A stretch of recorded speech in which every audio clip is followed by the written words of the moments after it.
입냄새 치료는 제가 크게 이제 두 가지라고 말할 수 있어요. 제가 하는 방식이. 첫 번째는 그 원인에 따른 치료입니다. 입냄새의 원인이 무엇인지, 알려진 대로 이제 위열이나 또는 위식도 종류, 또는 후비루, 또는 치은염, 또 편도염, 또 구내염, 또는 구강 건조, 또 면역 기능 저하, 이런 여러 가지 원인들을 있는데, 대개는 그 원인들이 한 가지가 아니고 대개 두 가지, 세 가지, 네 가지 이런 겹쳐져 있는 경우들이 상당히 많아요.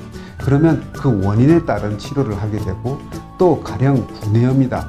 구내염이 왜 생겼나? 일반적으로 알려진 원인보다 더 근본적인 원인에 따라서 치료를 해 주어야 좋은 결과를 얻을 수 있다는 것이고요. 그리고 여러 가지 원인들이 생겼을 때, 그러면 이거 선후를 어떤 것들을 먼저 치료를 하고, 그 다음에 나중에 어떤 것들을 치료해야 될까?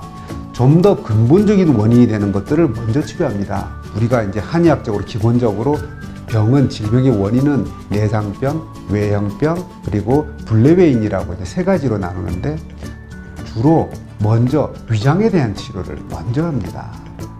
똑같은 비중으로 있다.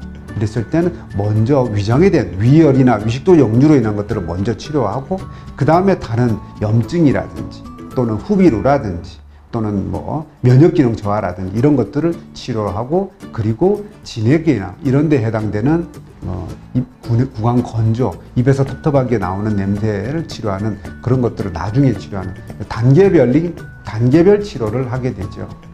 그거는 이제 구취 환자분들이 구취가 나기 시작한 지 얼마나 된 기간이 중요하고, 또 우리가 검사를 했을 때 구취의 정도에 따라서, 또 구취의 원인이 몇 가지냐에 따라서 사실은 차이가 많이 납니다. 그래서 보통은 3개월, 좀 길면 6개월, 아주 길 때는 그 이상 가는 경우들도 있습니다. 근데 보통은 일반적으로는 3개월, 좀 구취가 심하다든지 병의 원인이 여러 가지라든지 입냄새가 생긴 지 기간이 오래되었다든지 또는 입냄새의 정도가 좀 심하다든지 이랬을 때는 6개월 정도도 치료를 하게 되죠.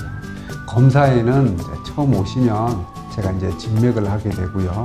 그 다음에 구취의 정도가 어느 정도인지 그걸 측정하는 구취 측정을 하게 되고, 또 그리고 구취가 어디에서 나오는 구취인지, 구취의 이제 종류별로 구취가 나오는데, 우리가 사실 입에서 나오는 가스의 양을 측정하는 거예요. 근데 그 구취를 유발하는 가스가 우리가 크게 세 가지라고 말할 수 있습니다. 그래서 가스의 종류에 따라서 각 가스의 양을 측정을 해서, 가스가 나왔을 때 이게 위장에서 내원한 것인지 또는 입안에서 나오는 것인지 무슨 염증이나 이런 걸로 문제에서 나오는 것인지를 이제 구별을 해서 이 원인이 무엇인지에 대해서 또 그 원인별로 어느 정도인지를 측정하는 것이 있고요.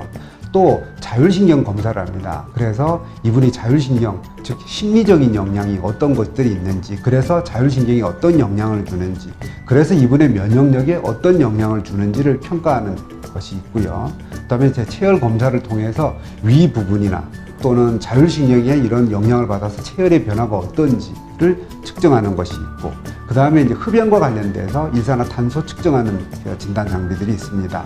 그리고 구강 건조와 관련돼 가지고 입안의 건조도가 어느 정도인지를 측정하는 구강 수분 측정기를 이용하는, 그래서 구강 내 수분 측정을 하는 그런 검사 장비들이 있습니다. 그래서 그런 검사를 통해서 구취의 정도를 알게 되죠.